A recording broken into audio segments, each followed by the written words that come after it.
তো আমরা সবাই মিলে এক দেহ।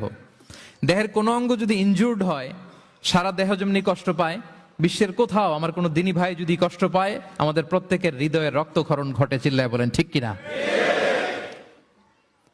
আপনার পা কেটে গেছে, এখন আমরা কি এরকম ভাবি যে পা গেছে তো কি হয়েছে, পাই না, কষ্ট পাবে, সারা দেহ তো ওকে? ব্যাপারটা কেমন? দেখবেন পা কেটে গেলে রাতে ঘুম আসে না, ওইটার ব্যথায় জ্বর চলে আসে, এরকম আছে না নাই? এই জন্য বিষ্ণু ইসলাম বলেছেন, মাসালুল জাসাদ, একটা দেহ, দেহের এক অঙ্গ ইনজুর্ড হলে যেমনি সারা দেহ কষ্ট পায়, পুরো দেহটা রাত জেগে থাকে, জ্বর এসে যায়, তেমনি গোটা বিশ্বের কোনো প্রান্তে, কোনো জনপদে, কোনো এলাকায় কোন মুসলিম ভাইয়ের যদি কষ্ট হয়, সেটা আমাদের হৃদয়ে যেয়ে লাগে। ঠিক কিনা বলেন? ফিলিস্তিনের ভাইয়েরা যদি কাঁদে, আমাদের ভালো লাগে? কাশ্মীরের ভাইরা যখন গৃহহীন হয়, আমরা এটা সহ্য করতে পারি? মিয়ানমারে আমার মুসলিম ভাইরা যখন নির্যাতিত হয়, আমরা কি এটা মেনে নেই?